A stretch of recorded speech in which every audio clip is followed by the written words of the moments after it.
ತಮಿಳುನಾಡಿನಲ್ಲಿ ನಡೆದಿರುವಂತಹ ಒಂದು ಘಟನೆ. 3 ಕೋಟಿಗಾಗಿ ಅಪ್ಪನನ್ನ ಮುಗಿಸ್ಬಿಟ್ಟಂತ ಮಕ್ಕಳು. ನಿಜವಾಗ್ಲೂ ಕೂಡ ಇವರು ಮನುಷ್ಯರಲ್ಲ ಸ್ವಾಮಿ, ನಿಜವಾಗ್ಲೂ ಇವರು ರಾಕ್ಷಸರು.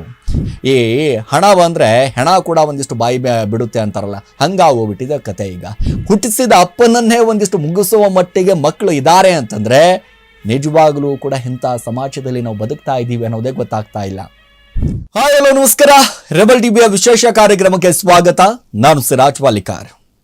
ಈ ಜಗತ್ನಲ್ಲಿ ಹಣ ಏನ್ ಬೇಕಾದ್ರೂ ಕೂಡ ಮಾಡಿಬಿಡುತ್ತೆ. ಜನ ಕಾಂಚನ, ಈ ದುಡ್ಡು ಸಿಗುತ್ತೆ ಅಂತಂದ್ರೆ ಅಪ್ಪ ಅಮ್ಮ ಹೆಂಡತಿ ಮಕ್ಕಳು ಅಂತಾನು ನೋಡದೆ ಕೀಳು ಮಟ್ಟಕ್ಕೆ ಇಳಿದು ಬಿಡ್ತಾರೆ. ಸೊ ಇದಕ್ಕೆ ತಾಜಾ ಉದಾಹರಣೆ ಅಪ್ಪ ಅಂತಂದ್ರೆ ತಮಿಳುನಾಡಿನಲ್ಲಿ ನಡೆದಿರುವಂತಹ ಒಂದು ಘಟನೆ. 3 ಕೋಟಿಗಾಗಿ ಅಪ್ಪನನ್ನ ಮುಗಿಸ್ಬಿಟ್ಟಂತ ಮಕ್ಕಳು. ಹೆತ್ತ ತಂದೆ ಕಣ್ರಿ, ನನ್ನ ಮಕ್ಕಳು ಖುಷಿಯಾಗಿರ್ಲಿ ಅನ್ನುವಂಥ ಕಾರಣದಿಂದಾಗಿ, ಹೌದಪ್ಪ ನಾನು ಕಷ್ಟಪಟ್ಟಿದ್ರು ಪರವಾಗಿಲ್ಲ, ನನ್ನ ಮಕ್ಕಳು ಖುಷಿಯಾಗಿರ್ಲಿ ಅನ್ನುವಂಥ ಕಾರಣದಿಂದಾಗಿ ಅದೆಷ್ಟೋ ತಂದೆ ತಾಯಿಗಳು ಒಂದಿಷ್ಟು ಸ್ಯಾಕ್ರಿಫೈಸ್ ಮಾಡ್ತಾರಲ್ಲ, ನಿಜವಾಗಲೂ ಕೂಡ ಒಂದೊಂದು ಸರಿ ಅನಿಸ್ಬಿಡುತ್ತೆ, ಇಂಥ ಮಕ್ಕಳು ಹುಟ್ಟೋಕ್ಕಿಂತ ಮುಂಚೆನೆ ಯಾಕೆ ಸಾಯ್ಲಿಲ್ಲ ಅಂತ. ಬಟ್ ಇಲ್ಲಿ ಏನಾಗ್ಬಿಟ್ಟಿದೆ ಗೊತ್ತಾ, ಇಂಥ ಮಕ್ಕಳು ಒಂದು ಕಡೆ ಇನ್ಶೂರೆನ್ಸ್ ಹಣ ಬರುತ್ತೆ ಅನ್ನುವಂಥ ಕಾರಣದಿಂದಾಗಿ, ಅಪ್ಪನ ಇನ್ಶೂರೆನ್ಸ್ ಹಣ ಇದೆ ಅನ್ನುವಂಥ ಕಾರಣದಿಂದಾಗಿ ಅಪ್ಪನನ್ನೇ ಮುಗಿಸ್ತಾರೆ ಅಂತಂದ್ರೆ ನಿಜವಾಗ್ಲೂ ಕೂಡ ಇವರು ಮನುಷ್ಯರಲ್ಲ ಸ್ವಾಮಿ, ನಿಜವಾಗ್ಲೂ ಇವರು ರಾಕ್ಷಸರು. ಎಸ್, ಏನಪ್ಪಾ ಅಂತಂದ್ರೆ 3 ಕೋಟಿ ಹಣಕ್ಕಾಗಿ ಅಪ್ಪನನ್ನ ಮುಗಿಸ್ಬಿಟ್ಟಿದ್ದಾರೆ. ಈ ಜಗತ್ನಲ್ಲಿ ಹಣ ಏನ್ ಬೇಕಾದ್ರೂ ಕೂಡ ಮಾಡಿಸ್ಬಿಡ್ತಾರೆ.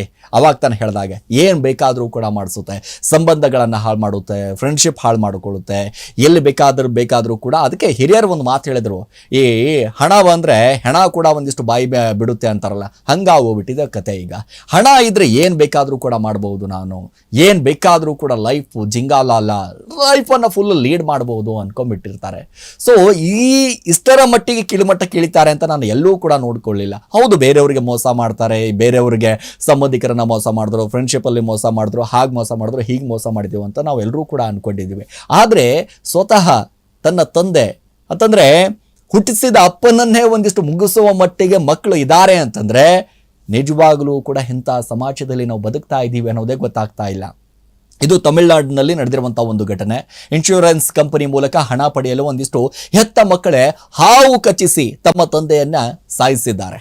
ನೋಡಿ, ಈ ತನಿಖೆ ವೇಳೆ ರೋಚಕವಾದಂತಹ ಅಸಲಿ ಸತ್ಯ ಹೊರಬಿದ್ದಿದೆ. ಸೊ ಇಂಥ ಪಾಪಿಗಳಿದ್ದಾರೆ ಅಂತಂದ್ರೆ, ಇಂಥ ಪಾಪಿಗಳು ನಿಜವಾಗ್ಲೂ ಕೂಡ ಅದು ಏನು ಮುಖ ಇಟ್ಕೊಂಡು ಬದುಕ್ತಾರೋ ಗೊತ್ತಿಲ್ಲ ಇದೀಗ. ನೋಡಿ, ಈ ಅಸಲಿ ಕತೆ ಏನಪ್ಪಾ ಅಂತಂದ್ರೆ, ಅಕ್ಟೋಬರ್ 22ರಂದು ತಮಿಳುನಾಡಿನ ಪೊತೋಟರ್ ಪೈಟಿ ಠಾಣೆಯಲ್ಲಿ ಒಂದಿಷ್ಟು ಪೊಲೀಸರಿಗೆ ತಿಪ್ರೋತಣ್ಣಿ ಸರ್ಕಾರಿ ಶಾಲೆ ಲ್ಯಾಬ್ನ ಸಹಾಯಕ ಇಪಿ ಗಣೇಶ್ ಅನ್ನೋರು ಹಾವು ಕಡಿತದಿಂದ ಒಂದಿಷ್ಟು ಮೃತಪಟ್ಟಿದ್ದಾರೆ ಅನ್ನುವಂತ ಒಂದಿಷ್ಟು ಮಾಹಿತಿ ಸಿಗುತ್ತೆ. ನೋಡಿ, ಇಪಿ ಗಣೇಶ್ ಪುತ್ರ ಜಿ ಮೋಹನ್ ರಾಜ್ ಹಾಗೆ ನೀಡಿದಂತಹ ದೂರಿನ ಆಧಾರದ ಮೇಲೆ ಪೊಲೀಸರು ಅಸಹಜ ಸಾವು ಪ್ರಕರಣ ದಾಖಲಿಸಿಕೊಳ್ತಾರೆ. ತನಿಖೆಯೂ ಕೂಡ ನಡೆಸಿದ್ದಾರೆ. ಒಂದಿಷ್ಟು ಯಾಕಂದ್ರೆ ಅಸಹಜ ಸಾವಲ್ಲ, ಹಾವು ಕಚ್ಚಿದೆ ಅಂತಂದಾಗ ಸಹಜವಾಗಿ ಅಸಹಜ ಸಾವು ಅನ್ನುವಂಥ ಕಾರಣದಿಂದಾಗಿ ದಾಖಲೆಯನ್ನ ಅಂತಂದ್ರೆ ಈ ಸಾವಿನ ಪ್ರಕರಣವನ್ನ ತನಿಖೆಯನ್ನ ನಡೆಸೋದು. ಆದರೆ ಅದಾದ ನಂತರ ತನಿಖೆ ಆರಂಭ ಹಂತದಲ್ಲಿ ಆಕಸ್ಮಿಕ ಹಾವು ಕಡಿತದಿಂದಲೇ ಮೃತಪಟ್ಟಿದ್ದಾರೆ ಅನ್ನುವಂಥ ರೀತಿಯಾಗಿ ಬಿಂಬಿಸೋದಕ್ಕೆ ಆರಂಭ ಮಾಡ್ತಾರೆ ಈ ಮಕ್ಕಳು. ನೋಡ್ರಿ ಏನಾಗಿದೆ, ಏನ್ ಕತೆ ಅನ್ನುವಂಥದ್ದು. ಅಂದ್ರೆ ತನಿಖೆ ಆರಂಭ ಹಂತದಲ್ಲಿ ಮೊದಲಿಗೆ ಆಕಸ್ಮಿಕವಾಗಿ ಹಾವು ಕಡಿತದಿಂದಲೇ ಒಂದಿಷ್ಟು ಮೃತಪಟ್ಟಿದ್ದಾರೆ ಅಂತ ಬಿಂಬಿಸೋದಕ್ಕೆ ಆರಂಭ ಮಾಡ್ತಾರೆ. ಈಗ ಈ ಸತ್ಯ ಗೊತ್ತಾಗಿದ್ದು ಹೇಗೆ ಅನ್ನುವಂಥದ್ದು ಬಹಳ ಇಂಟ್ರೆಸ್ಟಿಂಗ್ ಇದು. ಯಾಕೆ ಅಂತಂದ್ರೆ ಹೆಂಗ್ ಗೊತ್ತಾಯ್ತು ಹಾಗಾದ್ರೆ?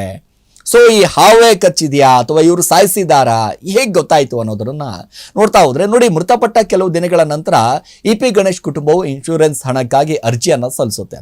ಒಂದಲ್ಲ ಎರಡಲ್ಲ, ಬರೋಬ್ಬರಿ 3 ಕೋಟಿಗಾಗಿ ಕುಟುಂಬದ ಸದಸ್ಯರು ಒಂದಿಷ್ಟು ಕ್ಲೈಮ್ ಮಾಡ್ತಾರೆ. ಇದರಿಂದ ಅನುಮಾನಗೊಂಡಂತ ಇನ್ಶೂರೆನ್ಸ್ ಕಂಪನಿ ತಮಿಳುನಾಡಿನ ಉತ್ತರ ವಲಯದ ಪೊಲೀಸ್ ಮಹಾನಿರ್ದೇಶಕ ಆಸರಾ ಗಾರ್ಗ್ ಅವರಿಗೆ ಒಂದಿಷ್ಟು ಅನುಮಾನ ವ್ಯಕ್ತಪಡಿಸಿ ದೂರನ್ನ ನೀಡ್ತಾರೆ. ನೋಡಿ, ಇದರ ಬೆನ್ನಲ್ಲೇ ಹಿರಿಯ ಪೊಲೀಸ್ ಅಧಿಕಾರಿಗಳು ತನಿಖೆಯನ್ನು ನಡೆಸಿ ವಿಶೇಷವಾದಂತಹ ತನಿಖಾ ತಂಡವನ್ನ ರಚನೆ ಮಾಡ್ತಾರೆ. ಈ ತನಿಖಾ ತಂಡ ಇಪಿ ಗಣೇಶ್ ಮನೆಗೆ ಭೇಟಿ ನೀಡುತ್ತೆ, ಮಾಹಿತಿಯನ್ನು ಪಡೆಯುತ್ತೆ. ತನಿಖೆ ವೇಳೆ ಕುಟುಂಬವು ಕೂಡ ವಿವಿಧ ಮೂಲಗಳಿಂದ ಸಾಲ ಮಾಡಿರುವ ಸುಳಿವು ಕೂಡ ಸಿಗುತ್ತೆ. ಜೊತೆಗೆ ಕುಟುಂಬವು ಕೂಡ ಭಾರಿ ಮೌಲ್ಯದ ವಿಮಾ ಅಂತಂದ್ರೆ ಪಾಲಿಸಲು ಒಂದಿಷ್ಟು ಪಡೆದಿರುವಂತಹ ಗೊತ್ತಾಗುತ್ತೆ. ಕುಟುಂಬದ ಆದಾಯ ಮೂಲವನ್ನ ಹಾಗೂ ವಿಮಾ ಪಾಲಿಸಿಯ ಮೊತ್ತಗಳೇನಿರುತ್ತೆ ಅದೆಲ್ಲವೂ ಕೂಡ ಗಮನಿಸಿದಂತಹ ಸಂದರ್ಭದಲ್ಲಿ ತನಿಖಾಧಿಕಾರಿಗಳಿಗೆ ಅನುಮಾನ ಕಾಡೋದಕ್ಕೆ ಆರಂಭ ಆಗ್ಬಿಡುತ್ತೆ. ಇದೇ ಕಾರಣಕ್ಕೆ ಪೊಲೀಸರು ತಮ್ಮದೇ ಶೈಲಿಯಲ್ಲಿ ತನಿಖೆ ನಡೆಸಿದಾಗ ಇಪಿ ಗಣೇಶ್ ಇಬ್ಬರು ಮಕ್ಕಳಾದಂಥ ಮೋಹನ್ ರಾಜ್ ಮತ್ತು ಹರಿಹರನ್ನ ವಿಮಾ ಹಣ ಪಡೆಯುವ ಉದ್ದೇಶದಿಂದ ತಂದೆಯನ್ನ ನಾವು ಹತ್ಯೆ ಮಾಡಿರುವಂತಹದ್ದು ಒಂದು ಕಡೆ ಸತ್ಯವನ್ನ ಬಾಯ್ಬಿಡ್ತಾರೆ.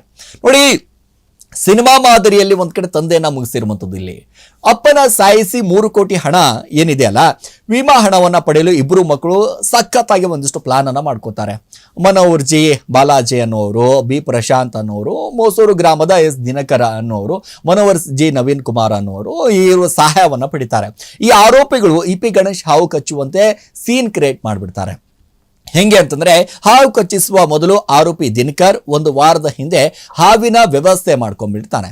ಮೊದಲ ಪ್ರಯತ್ನದಲ್ಲಿ ಇ.ಪಿ. ಗಣೇಶ್ ಅವರ ಕಾಲಿಗೆ ಹಾವು ಕಚ್ಚುವಂತೆ ಒಂದಿಷ್ಟು ಮಾಡಲಾಗಿತ್ತು. ಈ ಪ್ರಯತ್ನದಲ್ಲಿ ಅವರು ಯಶಸ್ವಿ ಆಗಲಿಲ್ಲ.